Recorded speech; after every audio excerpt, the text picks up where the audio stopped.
Perkatan, kita berjumpa lagi pada video Jakarta Talib. Kali ini kita mencoba sesuatu yang baru, subjudul yang baru, namun masih kita membahas tentang kemanusiaan kita, tentang jasmani kita. Perkatan, kita setelah disadarkan akan banyak hal yang terjadi di dalam jasmani kita dan membawa kita kepada semangat baru untuk hidup baru, semangat baru untuk merindukan Sang Pencipta di dalam hidup kita. Kali ini kita mencoba untuk mengenali sesuatu yang jauh lebih lembut di dalam jasmani kita, tentang terbentuknya jasmani kita itu lewat elemen-elemen yang ada. Jadi setelah kita menjadi paham Perkatan bahwa kalau di dalam gambaran besarnya tubuh kita ini terdiri dari daging dan roh, ya. Kalau kita konsentrasi, kita mencoba untuk menyelami tentang jasmani itu saja, maka jasmani itu terbentuk di dalam suatu proses yang mungkin kita juga suatu saat butuh mengetahui rahasia ini, ya. Namun di dalam pembahasan Jagat kali ini kita mencoba untuk menyelami, kita bisa terbentuk seperti ini itu terdiri dari elemen-elemen apa yang terjadi, ya. Karena apa? Perkatan, pada saat kita itu mengenali elemen-elemen itu, ya, kita menjadi tahu bahwa tubuh ini sebenarnya sesuatu yang mungkin itu terbentuk dari proses yang luar biasa di dalam kandungan, ya, di dalam kandungan itu. Dan ini pun mungkin juga pembahasan ini juga bisa agak sedikit berbeda dengan pada saat ilmu-ilmu di dalam kedokteran bagaimana janin itu terbentuk. Namun kita akan membahas elemen apa yang membentuk diri kita sehingga kita itu memiliki wujud yang seperti ini, ya, memiliki identitas yang dikenali satu dengan yang lainnya, supaya kita lebih lengkap lagi mengenali sisi kemanusiaan kita, ya.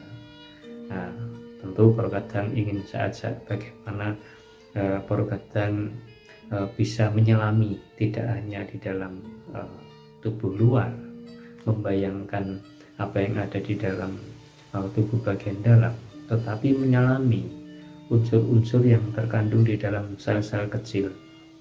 Apa saja yang di sana yang terjadi, mereka itu terbentuk atas apa saja. Perkatan, Jagat Talib itu sudah memetakan bagaimana sebenarnya tubuh manusia, jasmani kita yang dibawa kemana-mana ini itu sekumpulan dari sel-sel kecil, sekumpulan dari jaringan-jaringan yang terbentuk karena proses sel tersebut, ya.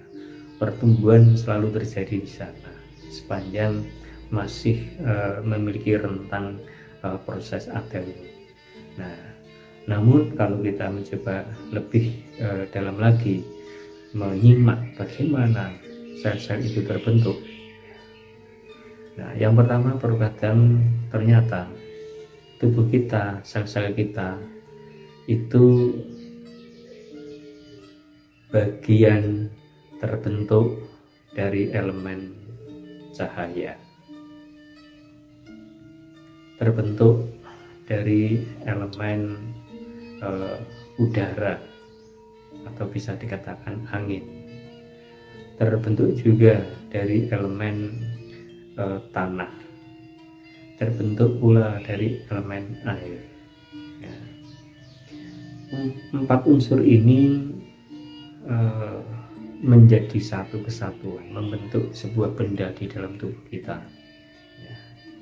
Dan ke depan Perkatan, 4 unsur ini masing-masing akan kita bahas secara lebih mendalam, supaya kita itu bisa menjadi tahu setidak-tidaknya kenapa tubuh kita ini, jasmani kita ini kok terbentuk dari unsur cahaya, bagaimana menjelaskannya, bagaimana kita itu bisa memahami, bagaimana kita itu ternyata terbentuk dari udara, bagaimana kita itu terbentuk seperti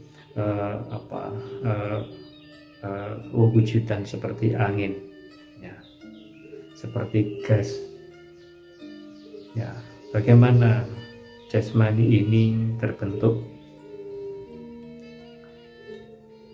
lewat elemen tanah, bagaimana tubuh kita ini terbentuk lewat elemen air.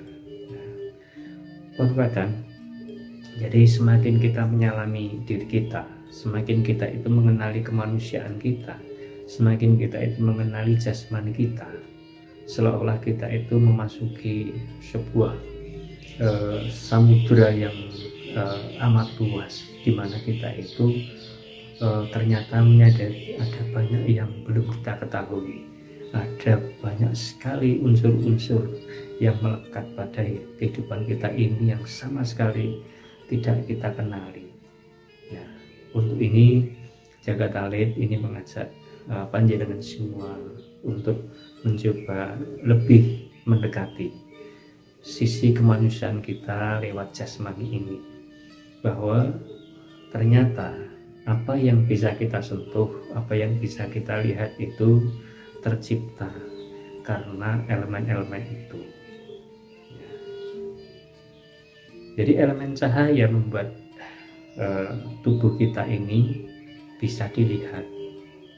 Ya.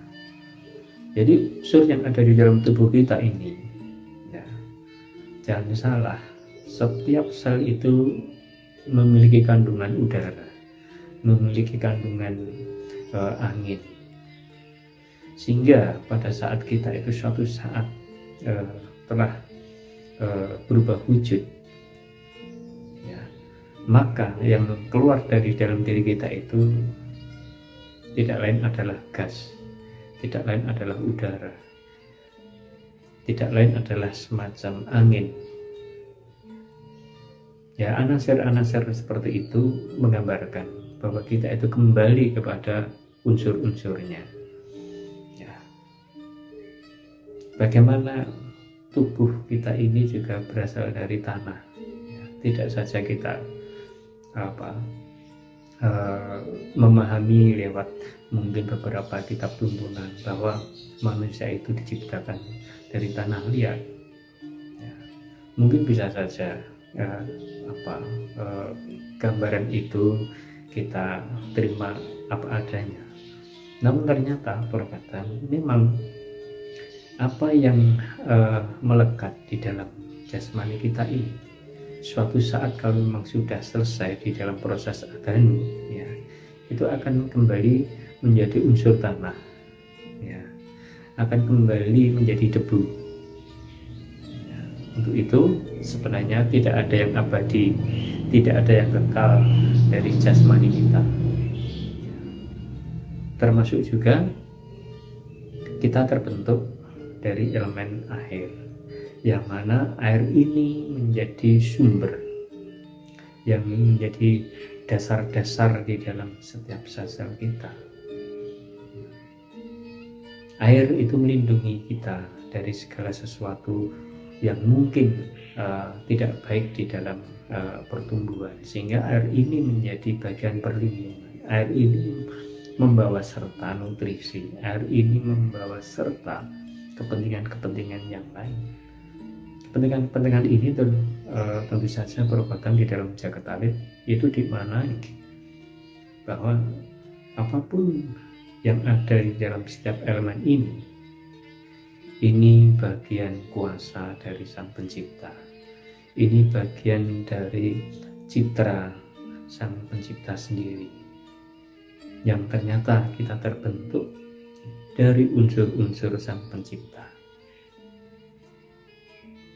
Nah, kesadaran ini adalah kesadaran yang sebenarnya di dalam spiritualitas ini sudah memasuki tingkatan yang tinggi, di mana kita menjadi sadar, tahu diri, nah, satu dengan yang lain, bahwa kita itu sebenarnya tidak bisa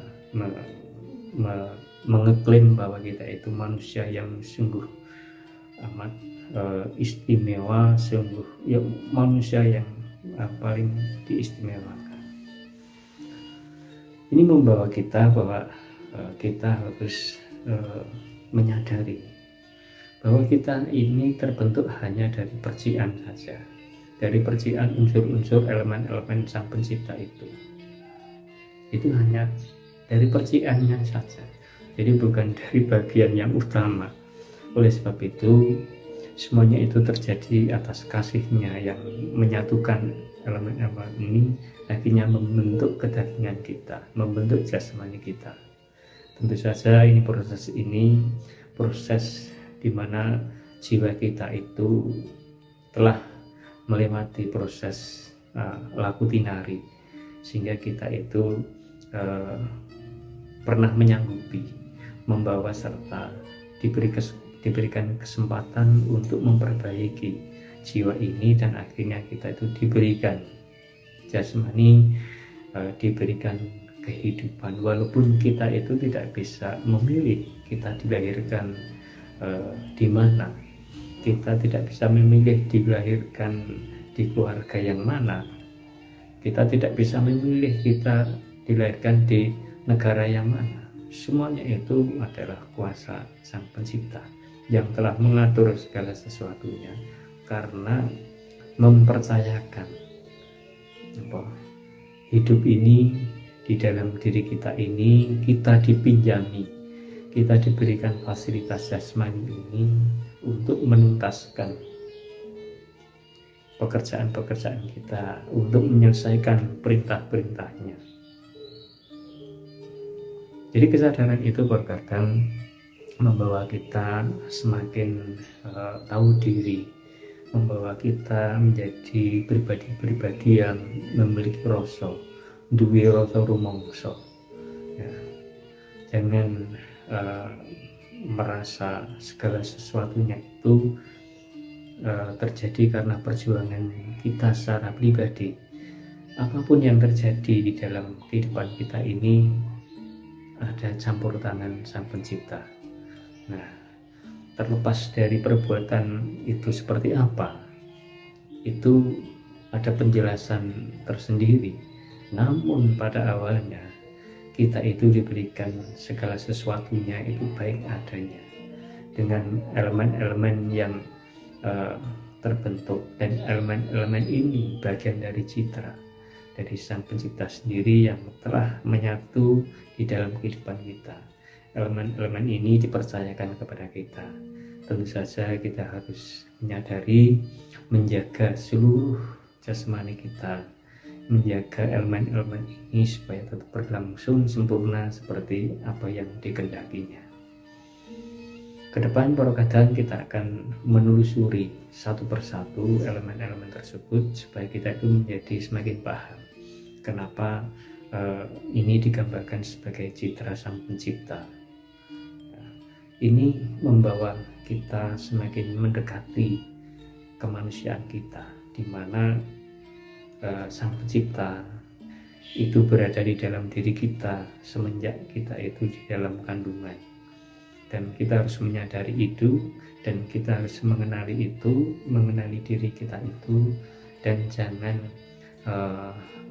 sering berharap untuk menjadi pribadi-pribadi yang lain, karena setiap pribadi kita itu memiliki tugas dan peran yang berbeda dengan satu yang lainnya.